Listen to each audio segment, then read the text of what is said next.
Saudara-saudari terkasih dalam Kristus, hari ini Kamis 4 Juli 2024 dalam pekan biasa ke-13 tahun B.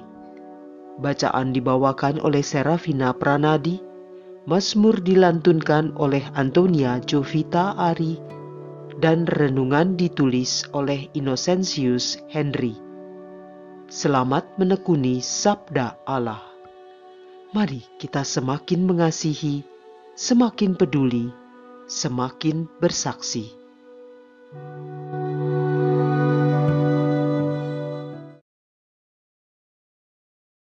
Dalam nama Bapa dan Putra dan Roh Kudus. Amin. Allah Bapa yang Maha Rahim, inilah kami yang dengan rendah hati ingin semakin mengerti dan memahami sabda-Mu hari ini. Segarkanlah kami dengan sabda-Mu untuk bekal kami memulai hari ini. Demi Kristus penebus kami. Amin. Bacaan dari Nubuat Amos, bab 7, ayat 10 sampai dengan ayat 17. Sekali peristiwa, Amazia imam di Betel menyuruh orang menghadap Yerobiam raja Israel dengan pesan, Amos telah mengadakan persepakatan melawan tuanku di tengah-tengah kaum Israel. Negeri ini tidak dapat menahan segala perkataannya. Sebab beginilah kata Amos, Yerobiam yang akan mati terbunuh oleh pedang, dan Israel pasti pergi dari tanahnya sebagai orang buangan. Lalu berkatalah Amazia kepada Amos, Hai pelihat, pergilah, enyalah ke tanah Yehuda. Carilah di sana makananmu, dan bernubuatlah juga di sana. Tetapi jangan lagi bernubuat di Betel, sebab Betel adalah tempat kudus raja dan bait suci kerajaan. Jawab Amos kepada Amazia, Aku ini bukan nabi, dan bukan pula termasuk golongan para nabi, melainkan hanya seorang peternak dan pemungut buah ara hutan. Tetapi Tuhanlah yang mengambil aku dari pekerjaan menggiring kambing domba. Tuhan bersabda kepadaku, Pergilah, bernubuatlah terhadap umatku Israel. Maka sekarang dengarkanlah sabda Tuhan. Engkau berkata, Janganlah bernubuat menentang Israel, dan jangan ucapkan perkataan menentang keturunan Ishak. Sebab itu, beginilah sabda Tuhan. Istrimu akan bersundal di kota, dan anak-anakmu laki-laki dan perempuan akan tewas oleh pedang. Tanahmu akan dibagi-bagikan dengan memakai tali pengukur. Engkau sendiri akan mati di tanah yang najis, dan Israel pasti pergi dari tanahnya sebagai orang buangan. Demikianlah sabda Tuhan.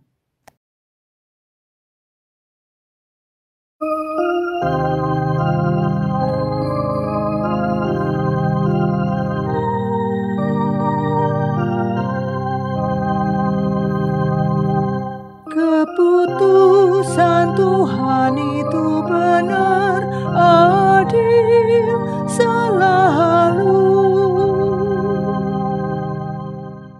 Taurat Tuhan itu sempurna, menyegarkan jiwa. Peraturan Tuhan itu teguh, memberikan hikmat kepada orang bersahaja. Titah Tuhan itu tepat, menyukakan hati. Perintah Tuhan itu murni, membuat mata berseri. Keputusan Tuhan itu benar, adil selalu. Takut akan Tuhan itu suci, tetap untuk selamanya. Hukum-hukum Tuhan itu benar, adil selalu. Lebih indah daripada emas, bahkan daripada emas tua, dan lebih manis daripada madu, bahkan daripada madu tetesan dari sarang lebah. Keputusan Tuhan itu benar, adil selalu.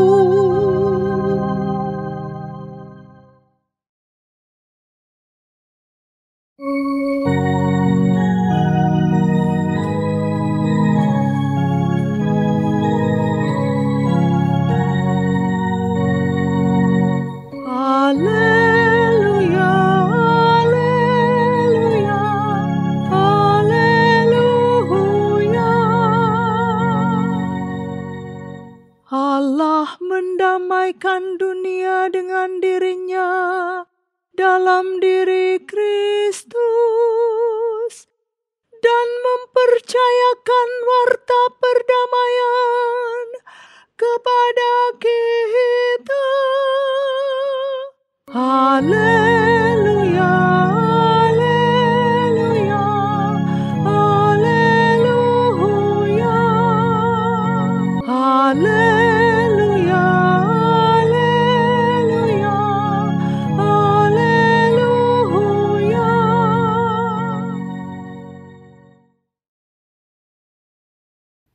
Inilah Injil suci menurut Matius, bab 9 ayat 1 sampai dengan ayat 8.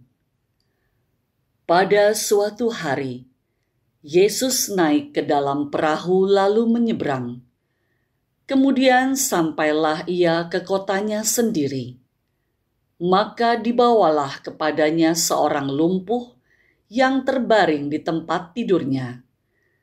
Ketika Yesus melihat iman mereka, berkatalah ia kepada si lumpuh, "Percayalah anakku, dosamu sudah diampuni." Maka berkatalah beberapa ahli Taurat di dalam hatinya, "Ia menghujat Allah." Tetapi Yesus mengetahui pikiran mereka, lalu berkata, "Mengapa kalian memikirkan hal-hal yang jahat dalam hatimu? Manakah yang lebih mudah, mengatakan dosamu sudah diampuni, atau mengatakan, bangunlah dan berjalanlah? Tetapi supaya kalian tahu bahwa di dunia ini Anak Manusia berkuasa mengampuni dosa." Lalu berkatalah ia kepada si lumpuh, "Bangunlah, angkatlah tempat tidurmu, dan pulanglah ke rumahmu." Dan orang itu pun bangun lalu pulang. Maka orang banyak yang melihat hal itu takut, lalu memuliakan Allah, karena ia telah memberi kuasa demikian besar kepada manusia. Demikianlah sabda Tuhan.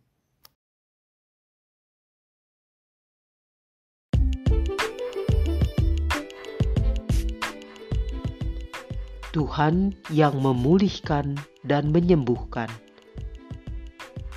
Renungan dibawakan oleh Innocentius Henry.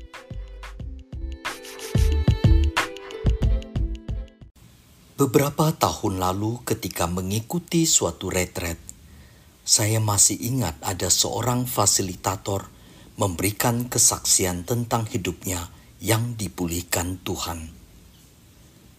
Karena dosa, dia jatuh ke dalam suatu masalah finansial yang parah, dan akibatnya kehidupan rumah tangganya juga mengalami goncangan dahsyat.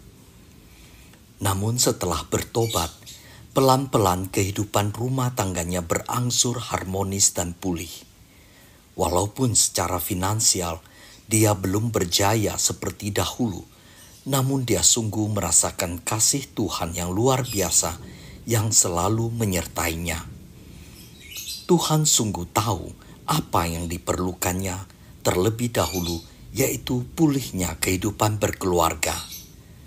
Meneruskan kesaksiannya, dia menceritakan bagaimana dia menjadi aktif melayani di gereja dan lingkungan dan sangat rajin mengikuti misa kudus yang baginya merupakan sumber kekuatan rohani untuk melawan perbuatan dosa yang masih terus menggodanya. Pengalaman hidup ini memperlihatkan kepada kita bahwa Tuhan sungguh-sungguh tahu apa yang menjadi kerinduan, doa, dan harapan kita. Asalkan kita mau bertobat dan kembali mengikuti ajarannya, maka Tuhan akan menyambut kita dengan pengampunannya yang penuh kasih. Bacaan Injil hari ini juga memperlihatkan hati Yesus yang tergerak oleh belas kasih setelah melihat iman orang-orang yang membawa seorang yang lumpuh kepadanya, sehingga Yesus berkata, "Percayalah anakku, dosamu sudah diampuni." Yesus sungguh tahu bahwa orang lumpuh itu terlebih dahulu membutuhkan pengampunan dosa yang memperlihatkan kuasa dan otoritas Yesus sebagai anak manusia yang berkuasa mengampuni dosa. Di tengah protes ahli Taurat yang hadir di tempat itu, Yesus juga memperlihatkan kuasanya yang berasal dari Allah dengan memberikan kesembuhan fisik kepada orang lumpuh itu, sehingga dia bangun dan berjalan pulang. Mari kita dengan rendah hati mengakui segala kesalahan dan dosa kita dan berjanji untuk tidak melakukannya lagi.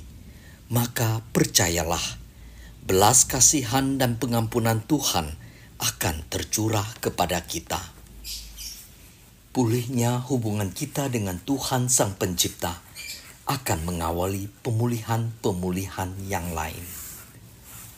Marilah berdoa. Allah Bapa yang Maha Mulia, kami bersyukur atas cinta kasih yang selalu Engkau anugerahkan kepada kami, sehingga berkat pengampunan-Mu kami boleh bersatu kembali dengan-Mu. Janganlah pisahkan kami daripada-Mu dan kuatkanlah kami dalam menghadapi segala godaan dosa.